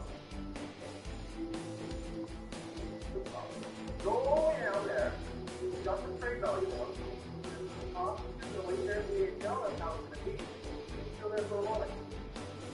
You see your tech roll. Sometimes players, they just don't.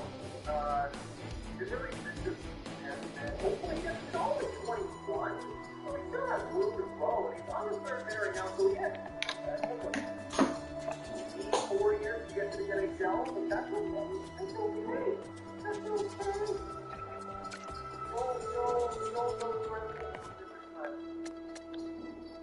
I have faith. No, but I haven't. Reasonably, this seems to be good. Well, thank you for stopping by, Alexi. I really appreciate it. More than this, man. Well, welcome, Jay Birdie. Welcome to the stream game 1 of 82. Let's get this season underway. I'm not listening. Washington game 1. Alexei Markov gets his first career NHL win, 4-3 overtime win. Oh, but he arguably regulating lots of throws to get kicked out. Maybe here at some point, draft last time. Worried about too much this year. He on to first bit. Montreal here. Really kind of feels that third straight goal entirely for the round pick.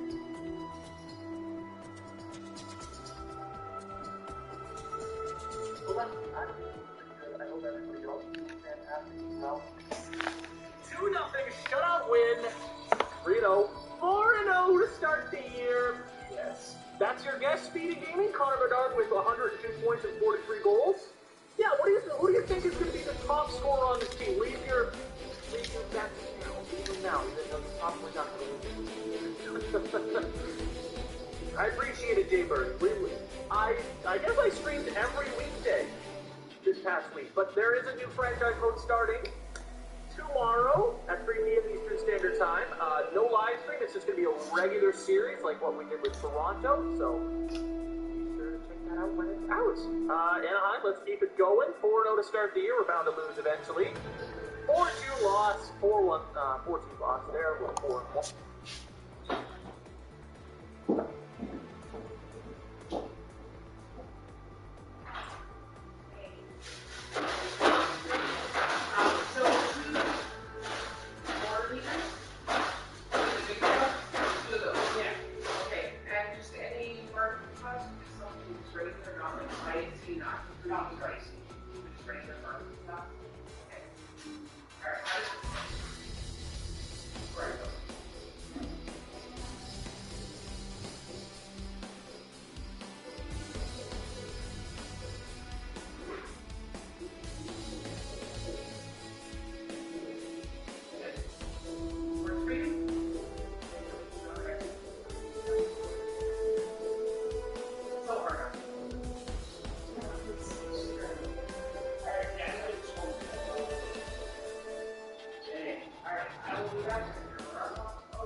Exactly, Crosby and Bedard are the top three. You really wouldn't surprise me. Like, Crosby, okay, so they are pretty good. That's first 7 points, Kotkaniemi 6 points, Reinhardt, okay. Second line, I was. Okay, Markov came in 6-3-1 with the 901. Sorry, you're going to take that Markov so early. We're going to have to go with Pietro for a little bit. He is the veteran on this goaltending trio, technically. Go ahead with moment this time. Obviously, Bedard will back here relatively.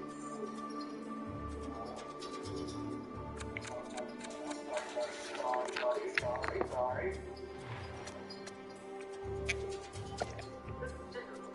It's one or two games. All that he needs to do is make the playoffs. You don't need to win a President's Trophy. You just need to do this play top guys.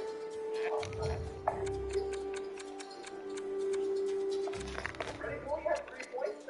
Not bad. Let's keep it going. Start of November.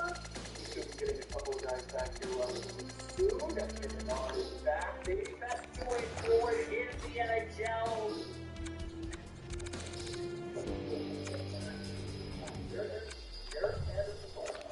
I completely agree, Nate Wood. I was just mentioning that earlier. How do we get him at that price? I don't understand. I do not understand how we got him at that. Third, Newman, Orlov, trade offers. Detroit 5-4 shootout loss. Not a great stretch of games here, boys. What is happening? Oh my God! Wow! 2-1 win.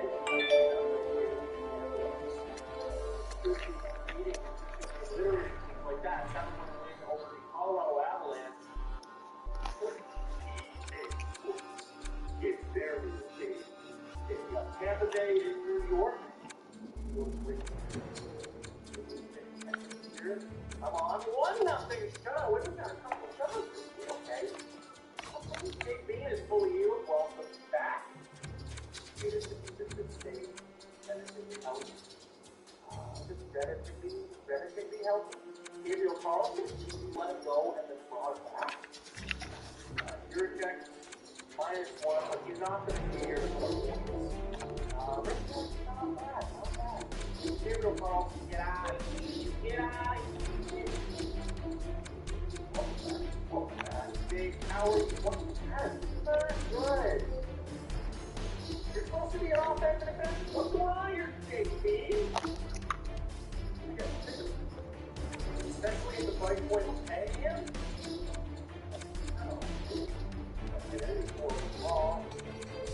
We've got time. Okay, there's a couple weeks in a row there. Appreciate it. 6-2 win. Boy, our first place in the division. The Hurricanes are right behind us. They do have one game over us. The Capitals are a little far out. And Red Wings are a great team. Wild Blackhawks. Ducks, and we got some great chances. And it's right to go through here. Let's go form. Is Juracek's offense or I'm assuming he's two-way. Just with his stats. I'm assuming. 4-3 shootout loss. That is our first loss in Detroit. And not lost speculation. Thank you for that.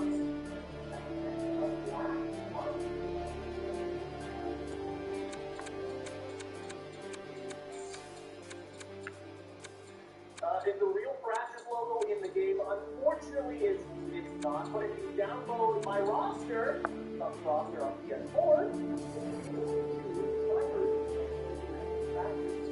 yeah, you're checking the injured. You're going to get injured again. We did lose in the regulation there. So 3 losses in a row. Still 3 is flying to take out TPS. That's NHL. You'll be down with a win there against Predators. Because 4-3. Going from all of that. On 60 win. Below a TPS draw here. Unless there's terribly Oh my God.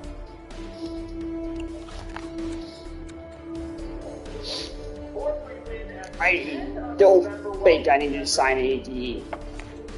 No, I don't.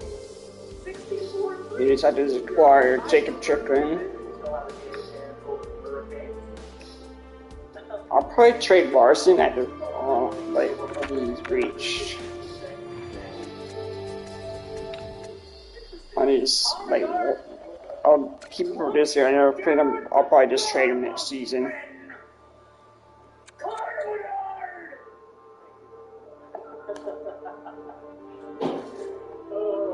Connor Bedard, 27 points, 26 Bedard, 10! When I drafted him, I never expected him to be a cornerstone of this franchise. Now, I know that's man, because usually the first expansion would be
after the expansion draft, there's a bunch of random players. If you don't get lucky, you get a crappy lottery pick, and it's immediate.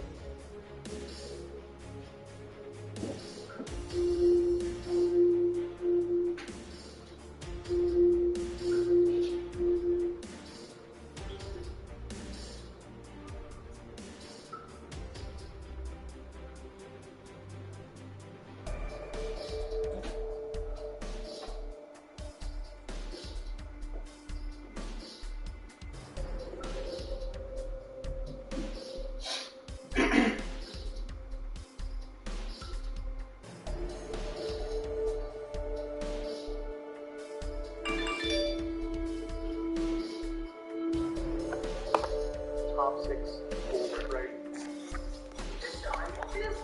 I'm kind of admire his percent because his wrist shot power is such a hard shot. His wrist shot accuracy is even better. His slap shot, he does the slap shot. He doesn't do it. Offensively and defensively aware, he's so aware. He's so aware. He's so woke. Passing it, he's more like a playmaker than he is a two-way forward. Skate-wise could be a tad better, but he's fast. Physicality, he's gonna throw his body around. I'm quite happy with this. Dawson Mercer, 10 goals. Now that is exactly what I needed to see from Dawson Mercer. Now, Dawson Mercer seems to have floated around 84 overall since it's been 3 years since he got to 84. He hasn't really grown too much since then, but statistically, he just keeps getting better. And after you're just staring at Menard, there's a bunch of them again. Menard is built he's built very weird. So I love him. He's the best of whole world. Vince Turris, 14 points in 23 games. I love him. Philip Deneau, now, he's come in with only 9 points. I don't expect him to be putting up 50, 60 points. That's not what I expect from him on this team. As long as he adds some value. As long as he adds value to the roster. 9 points for Konechny. Kukunen with 8. Dairyman with 6. Lilly with 4. Anderson Gold with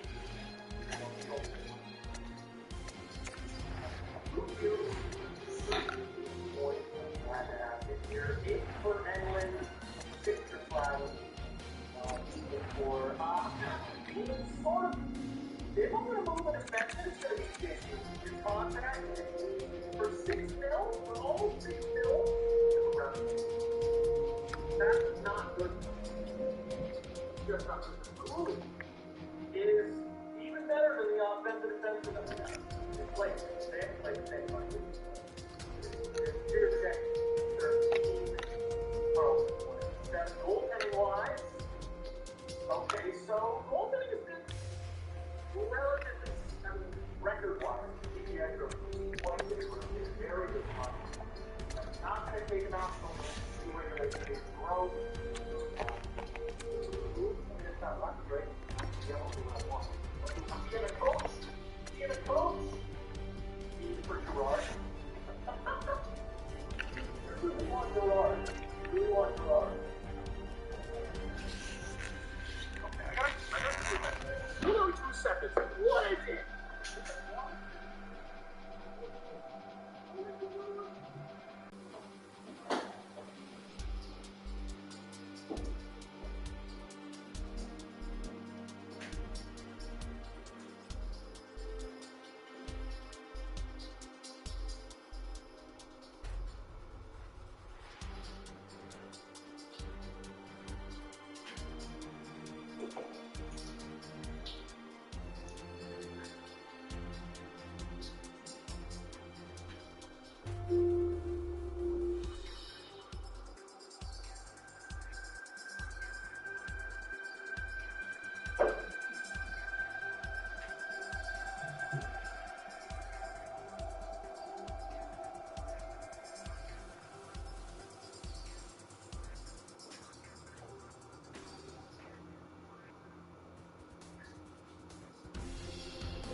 Taking him down with my own razor shell. I thought Chuckle...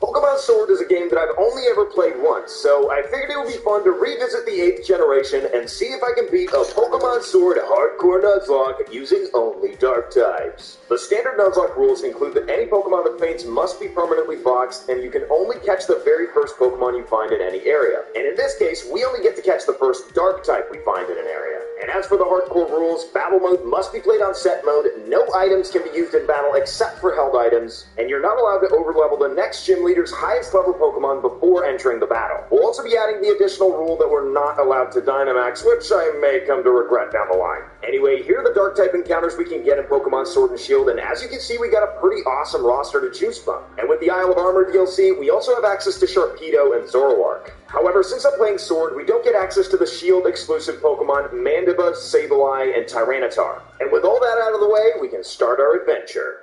Ah, yes, the Galar region, inspired by the marvelous Great... Now, hold on a minute, that hat makes me look like an absolute villain! And speaking of people looking weird, here's our champion Leon, who dresses the way I would have liked to when I was 7. I'm with this guy in the crowd, like, what are you wearing, Leon? Anyway, Leon's not that bad, though, because he lets us choose our starter Pokemon, none of which is going to turn into a Dark type, so I just make the most base decision. We can then go to Route 1 and find our real first encounter, a Nickit. I capture her and name her Bristol, and it turns out she has a brave nature, which is plus attack minus speed. And after acquiring some new hipster-driven Wedgehurst, we can move on to Route 2, where we find our second encounter, a Seedot. Now, Seedot isn't a Dark type until it evolves into Nuzleaf, so we're gonna have to bench it on the team for now, and it ends up having a quiet nature, which is plus special attack and minus speed, so pretty garbo. And it's at this point we have to take on our first somewhat difficult battle against Hop, and it's not looking good. Nickit is a Pokemon that has a base of 28 in both attack and defense. To put that into perspective, everybody makes fun of Onix for being garbage, and it has 45 attack. So this being the case, I'm obviously pretty worried for this battle, but at least I have to move Hone Claws to increase my attack power a bit. And I decided to go for 3 Hone Claws, which is pretty risky since Hop has 3 Pokemon at this point. On top of that, he's not exactly making it easy for me by using Growl to lower my attack back down, but 2 quick attacks at least takes care of the Wooloo. Next up is his Sobble, and as I go for a quick attack, I find out that it's going to take 3 hits to take him out. Now, luckily for me, Hop wants to show off his new move, Water Gun, which is great since my special defense is a lot better than my defense. However, I'm getting to be at very low health, and he goes for Growl the next turn, which means quick attack turns into a 4-hit KO. And while Sobble throws by going for Growl and taking me down to my neutral attack stat, I still have to contend with Rookity in the back. So now that I'm sitting at 9 health, I pretty much accepted defeat and that I'm going to have to do the run all over again. And after I see that I actually do fairly decent damage with quick attack, he takes me down to 5 HP with a peck. And the next turn, Rookity goes for Leer, which means that another peck is going to take me down. So with a heavy heart, I hit the reset. Hold on a minute, did Rookity just throw? I guess I just won the first battle against Hop. I thought I was going to have to try this battle closer to the level cap, but we pulled through, and this means that Hop and I are going to the wild area. Now, in the wild area, I treat every sub-area as its own section where we can catch a new Pokemon. And so this means we can get our second usable team member, a Purloin that I named Norwich. He ends up having a hasty nature, which is actually okay for Purloin. I also run into a Pancham, which I catch and name Nottingham and put on the sidelines until he evolves into a Dark type. Over in one of the corners of the wild area, we can find one of the most useful items, the Leftovers. And after a bit of searching, we find Stunky, which is going to be so important because of its poison type. Poison resists fighting, which we're otherwise very weak to. So I name Stunky Liverpool and move on to Motostoke. Here we can upgrade our wardrobe a little bit and receive the Miracle Seed from Leon so that we can boost Seedot's power. We're also very rudely interrupted by Hop as we try to approach Ball Guy. You don't disrespect my guy like that.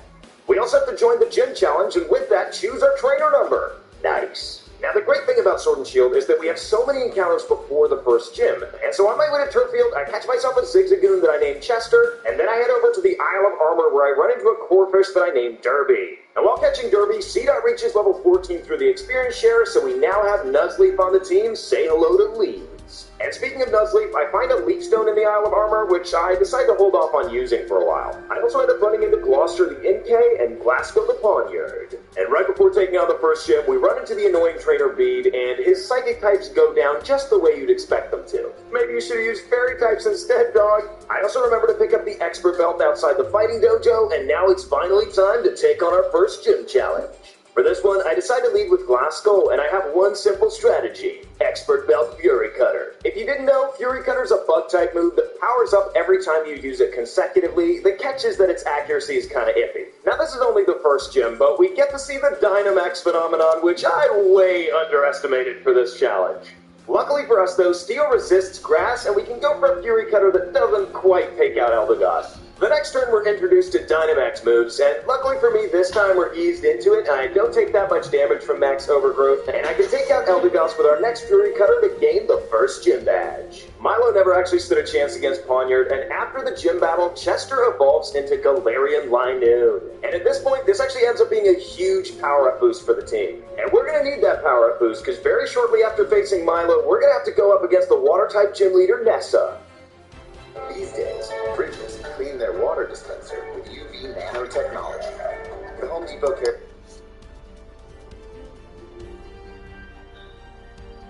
And I mean, just look at this girl. She's got inner tubes on her sneakers. I do indeed like women with ample flotation devices. Anyway, Nessa starts off the battle by sending in her Goldeen, and so this is Lead's time to shine.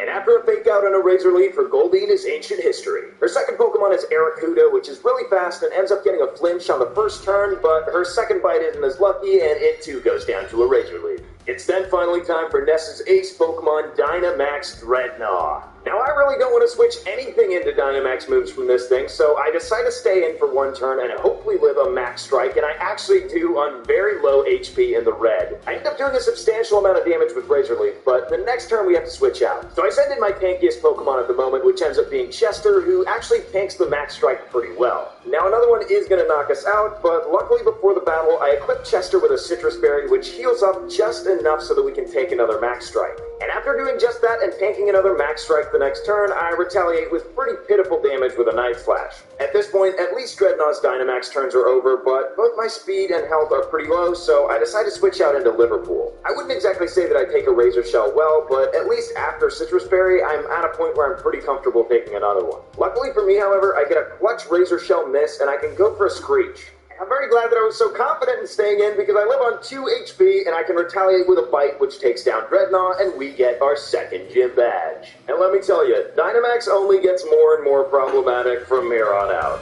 Next up, we move on to Galar Mine number 2, where I find myself a Scraggy. I name it Manchester, and it ends up having the ability Moxie. Now that's a sound catch, I'm buzzing about it. We also run into Bede, who gets very offended by my Manchester impression. Sorry, Bede. We then run into Team Yell once again, and after beating them, Nickit actually evolves into Thievul. And now that we have our second gym badge, we can actually catch some higher level Pokemon in the wild area, and I run into a Skorupi. I name it Plymouth, and move on to the Isle of Armor, where I can fish for a Carvana. I name it Wakefield, and move on to the desert, where we can find another Isle of Armor encounter, Sandisle. I name it Exeter, and much like Scraggy, it has the Moxie ability, which might come in handy. And to prepare for the gym challenge, I search around in the wild area if there are any good TRs on sale, and I find this guy who sells me Earthquake, which I can teach to Exeter. In preparation for the gym, we manage to get Norwich to evolve into Liepard, and then it's time to take on Kabu. Now this is the part of the game where the difficulty starts to really ramp up. He leads up with Ninetales, so I decide to go into Exeter, and he tries to go for a Will-O-Wisp, but luckily I remember to give Sandile a Rossberry, so we heal off the burn and fire off an Earthquake, which isn't quite enough to get the KO.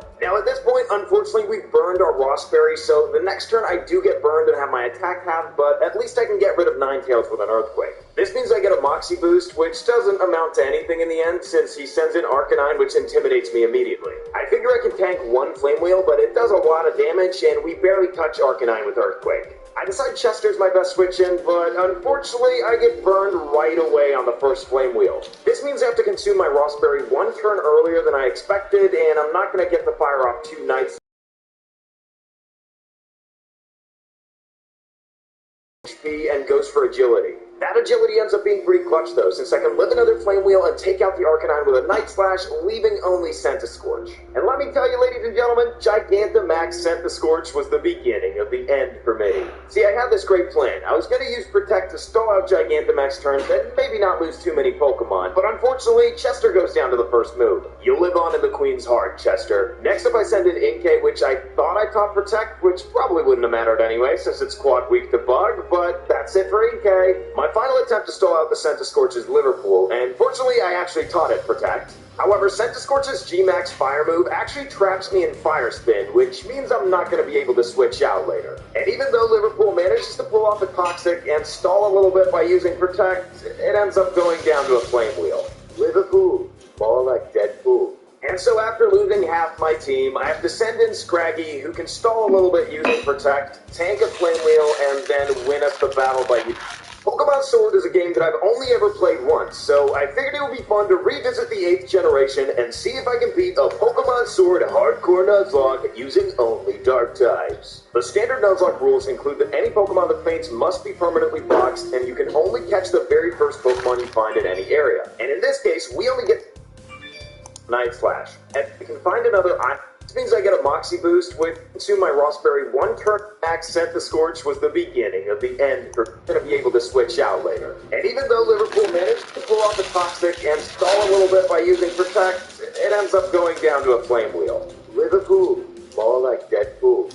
And so after losing half my team, I have to send in Scraggy, who can stall a little bit using Protect, tank a Flame Wheel, and then win us the battle by using Headbutt. And I mean, yeah, we won, but at what cost? Immediately after the battle, I decided to numb the pain by fetching some new Drip. I also decided it's time to evolve Nuzleaf into Shiftry, since our team kinda needs an upgrade after that great loss. Oh, and I also visit the person who means most to me, Ball Guy.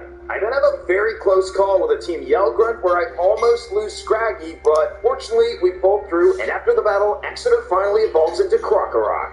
I'm then finally in Stillon side, which I gotta say is the weirdest name for a city in this game. Fortunately for me though, I can head to Glimwood Tangle before the gym and run into an Impidimp. I name him Bradford, and unfortunately for me, Bradford has a bold nature, which is minus attack. And to prepare for what I expect is going to be one of the most difficult battles in my Nuzlocke career, I evolved my Pancham into Pangoro, Carvana into Sharpedo, and Impidimp into Morgrem. This means it's time to take on B-Inner fighting types, which are obviously super dangerous against our dark types. I lead with Nottingham and boost my attack by using Workup, as Hitmontop fails to use a counter. After using my second Workup, Hitmontop hits me with a really strong Revenge, but at least Citrus Berry gets me up above half health. At this point, I'm sitting on +2 attack from the Workup, so I'm feeling pretty confident that a single low sweep is going to take out Hitmontop. Beast Pangoro suffers the same fate, and then she sends in Surfetch, which doesn't actually get knocked out, but it goes for Swords Dance, so I get a free KO the next turn. Now I know what you might be thinking. Hey, this gym battle's going very, very well against the fighting types, and how could it go wrong from this point? Well, Dynamax Machamp had different plans for the way this battle was going to turn out. I go for Protect with Nottingham, which actually lets me live a G-Max Cheese Strike.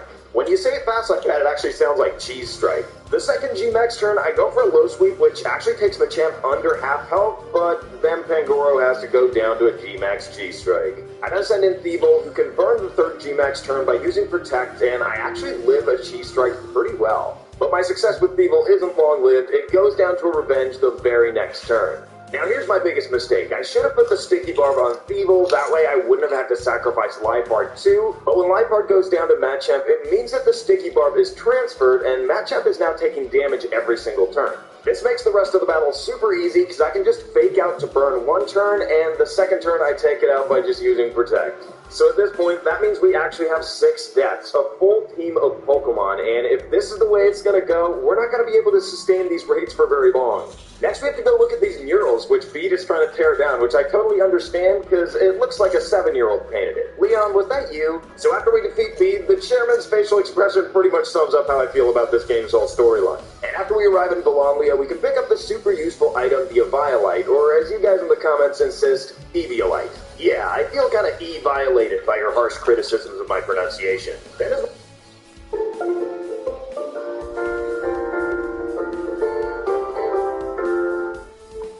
Before fighting the gym, we have to answer some... What? And just before facing the gym leader, Corphish evolves into Quawadon.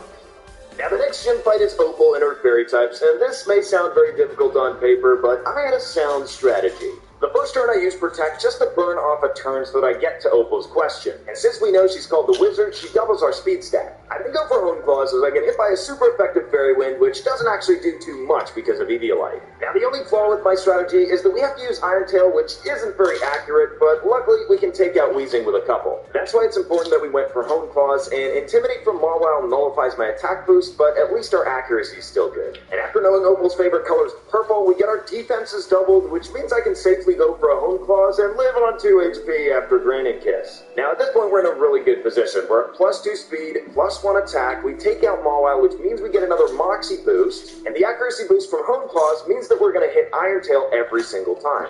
This means we can take out Togekiss reliably with a single Iron Tail and get a third attack boost with Moxie. And our victory is further guaranteed by the fact that we use Protect all those turns, which means we get the question as soon as Alchemy gets out. And so with that additional attack boost and the fact that we can't miss Iron Tail, we guarantee our victory against Opal and get our 5th gym badge. That was a lot easier than I expected it would be. And if we can keep up this pace, we might actually be able to complete the run.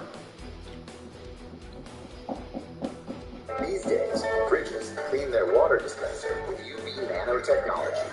The Home Depot. Yeah, speaking of running, Opal goes totally crazy about the fact that B dresses in pink. I know that doesn't mean he's going to start using fairy types. After this encounter, we arrive in Chichester, the snowy one. Here I get stopped by a police officer for not being good enough at Nuzlocke. Luckily though, it turns out that that's not a criminal offense, and after the battle, Bradford evolves into Grimmsnarl, and Skorupi evolves into Drapion. Literal instance after that, I run into my next encounter, a Sneasel. Now I decide to name the Sneasel Cardiff just to represent Wales a bit. Yeah, I'm gonna stay away from that Welsh accent. Anyway, next up is Gordy and his rock types, and he starts off the battle with Barbarcle, so I send in Crawdon.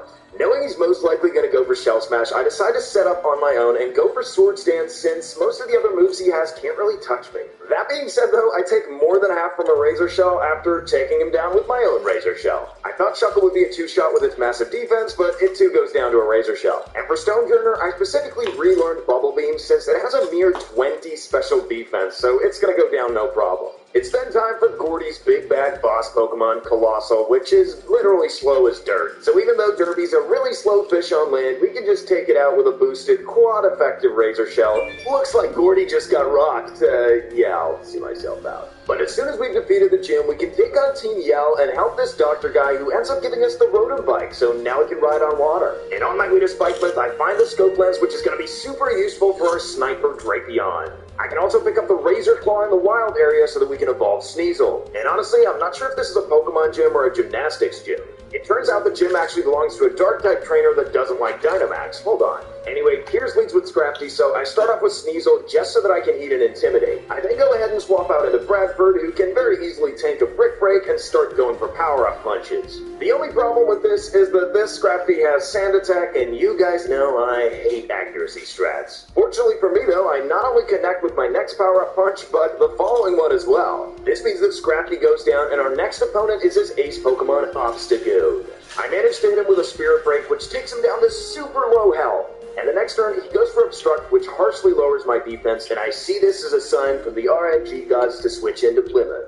It can easily take a Shadow Claw, and it has a little something I like to call Fell Stinger. If you take someone out with this really weak move, you end up getting a +3 to your attack. So now that we're at +3 and Malamar is quad weak to Bug, we can just take it out with another Fell Stinger and get to +6. And with our attack stat maxed out, it doesn't matter that Night Slash is resisted, we take home the 7th gym badge from Piers.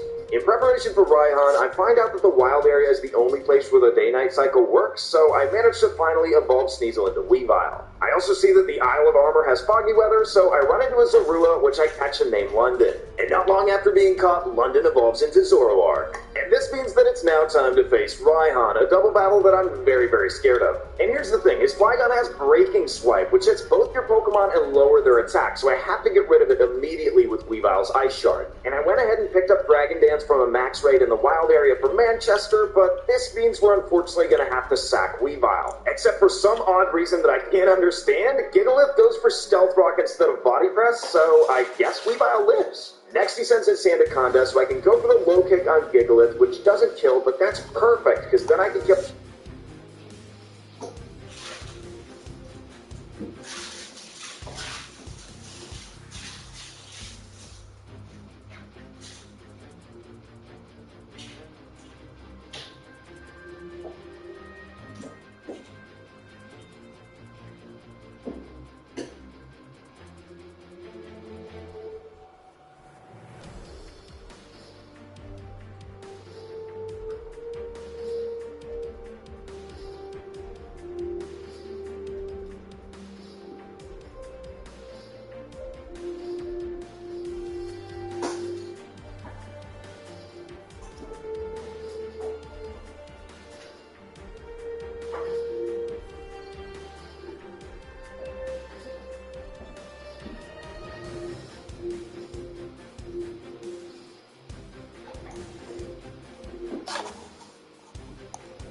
with a Brick Break and get the Moxie boost on Scrafty. Sandaconda then hits me with a Glare, but I prepared for this situation by giving Scrafty a Cherry Berry. At this point, it's time for Big Boy Duraludon to come in, and I have to bank on hitting a high jump kick, which is a 90% accurate move with Scrafty to be able to win this one. And fortunately I do, and I managed to take down Duraludon in a single hit. Oh my goodness, that thing could have caused me so much trouble otherwise. The next turn, Sandaconda hits my Weavile with a Glare, so I switch out for Bradford and then hit it with a Crunch, which isn't quite enough to take it out. But at this point, we're at no risk of losing the battle at least, and so I hit it with a Fake Out the next turn with Bradford, and a second Crunch takes it out. And so at this point, we're 8 badges in, and all we have to do is defeat the Pokemon League. I think we might be able to do this, guys. The big city of Winden is our next stop, and here we find our favorite person in the whole world, Ball Guy. Ball Guy then hands us the Dream Ball, but he doesn't understand that he's the real Dream Ball. And so it's finally time to take on the Pokemon League Challenge, and we have the semifinals to face off against Marnie. Now here's the thing about her life part. It only has Fake Out and Snarl as its damaging moves, and Manchester Quad resists Snarl, so I can very freely just set up 6 Dragon Dances against this thing. This means that every single one of our Pokemon just gets absolutely one-shot by either Drain Punch or Thunder Punch. Even her Gigantamax Grimmsnarl just goes down to a single hit. Yeah, I don't know about you, but I find it kind of Leon minus, so he sends in Double, and I start out with Bradford. My strategy here was very simple. Just go for priority bulk up since I have Prankster and hope to not get paralyzed by Double. Once again, we find ourselves in a situation where the lead Pokemon can't really touch us, so we can just freely set up on it for a sweep. We can then go ahead and take out Double with Drain Punch, which means we pretty much get all the health back that it took away from us. Pincurchin, Corviknight, and Snorlax then just get absolutely one shot. So now we only have to contend with his Dynamax and Pelion, which hits us with a Max Geyser, but luckily we tank it pretty well, and obviously it just goes down to a Thunder Punch. These first couple Pokemon League battles were pretty much free for us, but I fear what's to come. Anyway, after humiliating Hop in front of the whole world, Piers decides to have a concert, which Ponyard really ends up liking and evolves into Bisharp. Our Pokemon League challenge is then interrupted by the fact that the chairman is evil, and we have to take on Angry Businesswoman, who starts off with Frostlass, so I start with Plymouth. After healing off a burn with my Rossberry, I go for Agility to double my speed so I can outspeed everything on her team. However, Night Slash doesn't take her out the next turn, and luckily she doesn't go for Will-O-Wisp, but this is perfect. Since she's at such low health, we can just take her out with a Fell Stinger and get a +3 boost in attack. All that isn't enough to take out my Levick though, but luckily she throws and goes for Aqua Ring, so a second Night Slash does the job. Salazzle obviously goes down to a quad effective Earthquake, and while Serena doesn't go down to 1 Fell Stinger, a second one does it and we get the +6. This means we can take down G-Max Garbodor with a single Earthquake and beat Angry Businesswoman. At Cheez-It, we test for the cheesy, crunchy satisfaction in every cracker. Cheez-It in 10 cheesy flavors. Cheesy, crunchy. It's that time to go back to the Pokemon League where we get interrupted by Challenger Bede. He starts out with Mawile, which intimidates my Crocodile, which is actually perfect because I expect to not kill and I get him down to very low health. This means I can send in Plymouth, who absolutely tanks a crit Play Rough, and then go for the Fell Stinger and get my boost. Now that I'm at +3 attack, it's pretty much good game for Challenger Bede, since I can just go for Cross Poisons and take down his entire team, including its G-Max Pokemon. Listen, Bede, even though you evolved your Pokemon into Fairy types, it's not enough to take out my Dark types. So far, we've had a pretty good go of the Pokemon League, and next up is Nessa, so I decide to bring back Leaves. Now Nessa starts with Golisopod, which has First Impression, which is quad effective, but after using Protect, it can't use it again, so I'm pretty much free to set up on this thing. It only has Shadow Claw and Liquidation, which are both moves that I resist, so I can just set up Growths until I'm happy. I go for Leaf Blade, which emergency exits out her Seeking, which goes down, and I can then Protect to dodge another First Impression.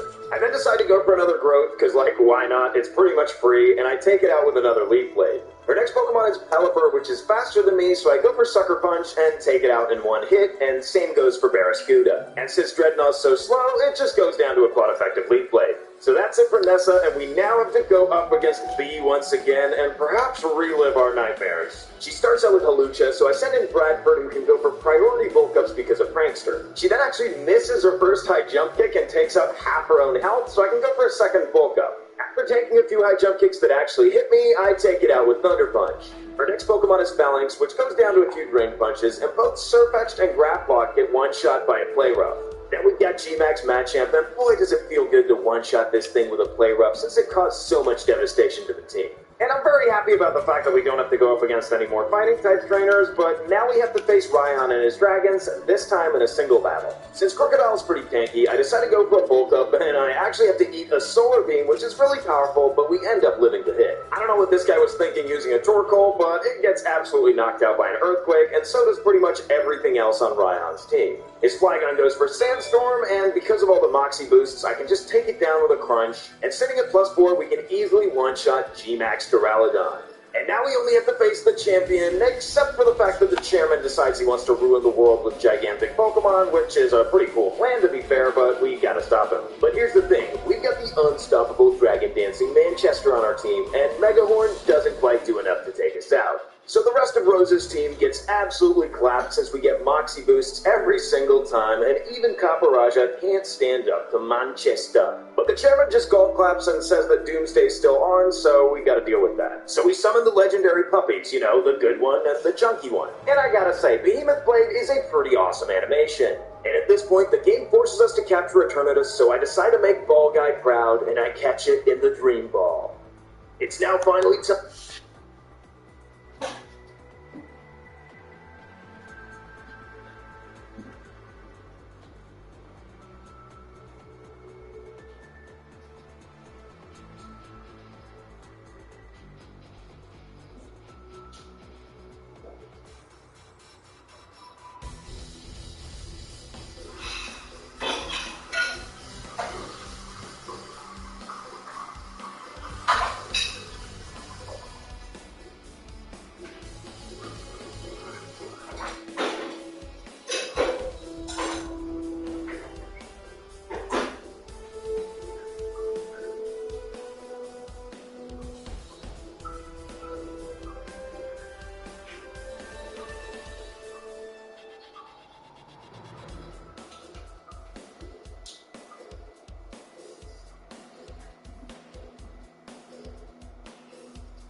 I'm debating on what I want after signing Monster.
Okay, I'm making you look back because there's two jokes in there.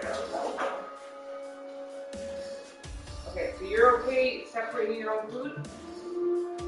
I'll have to ask for Steve, but I don't think I can see it. I can't stay down here too long. So, oh yeah, I got you just 4 buttons.